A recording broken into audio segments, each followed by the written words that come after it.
안녕하세요. 주의 백성의 강건함을 위하여 매일 밥 짓는 목사 김태양입니다. 오늘의 말씀은 역대상 24장 1절부터 31절까지의 말씀입니다. 다윗이 나이가 많이 들었습니다. 이제 아들 솔로몬에게 왕위를 물려줍니다. 그러면서 그의 평생 소원을 나타내는 두 가지를 다윗 왕위에 넘겨줍니다. 첫 번째는 그동안 성전을 위해 준비한 물건입니다. 그리고 두 번째는 예배를 위한 사람들입니다.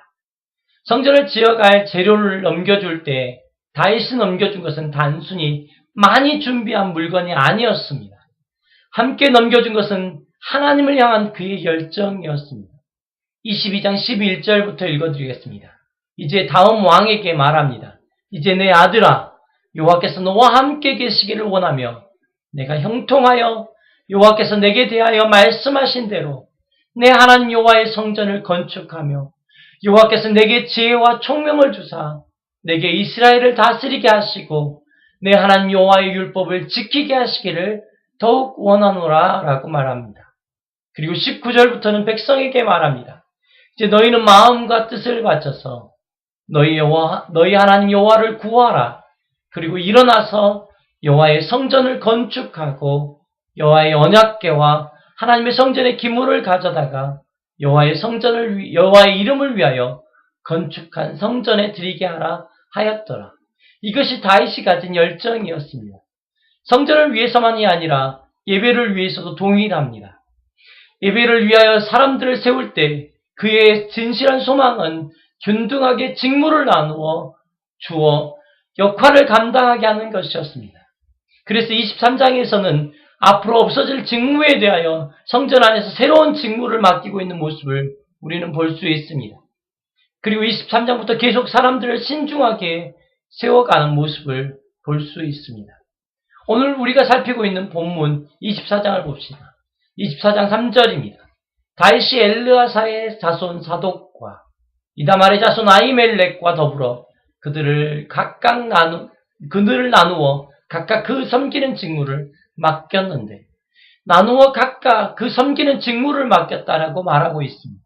5절입니다.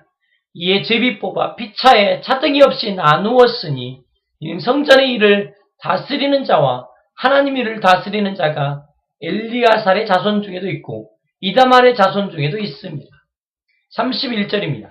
이 사람도 다윗 왕과 사독과 아히멜렉과 제사장과 레위 우두머리 앞에서 그들의 형제 아론 자손처럼 제비 뽑혔으니 장자의 가문과 막내 동생의 가문이 다름이 없더라. 차별 없이 다름 없이 사람을 선택하고 배치하는 모습을 볼 수 있습니다. 그런 과정을 밟아가기 위해서 사용한 절차가 필요한 사람들을 먼저 세우는 것이었습니다.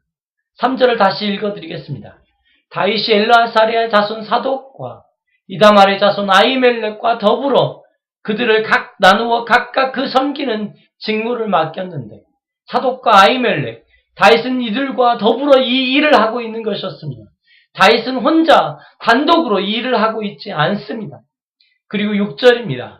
레위 사람 느다넬의 아들 서기관 스마야가 왕과 방백과 제사장 사독과 아비아달의 아들 아히멜렉과 및 제사장과 레위 사람의 우두머리 앞에서 그 이름을 기록하여 엘르아살의 자손 중에서 한 집을 뽑고 이다말 자손 중에서 한 집을 뽑았습니다. 서기관 스마야에게 도움을 요청하고 있는 모습을 보고 있습니다. 그리고 그 과정 중에도 스마야의 고유 직무인 기록이라는 방법을 통해서 섬세하게 이 작업을 해나가고 있는 모습을 우리는 볼 수 있습니다. 본문을 묵상해 가는 과정 가운데 참 많이 반성했습니다. 방향이 없는 기대, 그리고 점검되지 않는 무모한 진행, 이런 것들이 제 안에 있지 않은 걸 살펴보았습니다. 하나님의 백성의 길은 하나님의 눈으로 세상을 보는 것입니다. 목자 되신 하나님의 눈으로 양된 우리의 길을 보는 것이란 말입니다. 다윗은 그 안에서 성전에 대한 소망과 예배에 대한 소망을 가졌습니다. 그리고 그 일을 진행해 나감에 있어서도 중심을 잃어버리지 않고 홀로 하지 않고 대충 하지 않았습니다. 다짐합니다. 저는 하나님의 몸된 교회가 이 땅에 건강하게 세워지길 소망합니다. 예배가 예배되어지는 것을 보기 원합니다. 교회를 교회되게, 예배를 예배되게 우리를 사용하소서. 저는 이 찬양을 부를 것입니다. 그리고 이 찬양에 맞게 실천해 나갈 것입니다. 중심을 잃어버리지 않고 홀로 하지 않고 또 대충 하지 않을 것입니다. 사람을 세우고 사람과 함께하고 그들에게 주신 고유의 달란트를 사용할 수 있도록 도우며 홀로 그리고 대충 하지 않을 것을 다짐합니다. 기도합니다. 지역지역의 교회에 그리고 하나님의 사람들에게 이런 소망이 전달되어지게 하소서. 그래서 이 땅에 정말 하나님의 몸된 교회, 몸된 건강한 하나님의 교회들, 그리고 하나님의 건강한 사람들이 이 땅에 세워지게 하소서. 예수님의 이름으로 기도합니다. 아멘. 토요일입니다. 주일이 다가옵니다. 각 가정에서, 각 교회에서 이 소망이 불릴 듯 일어나 있는 주말이 되어지기를 예수님의 이름으로 축복합니다. 주의 백성들이 오늘도 파이팅!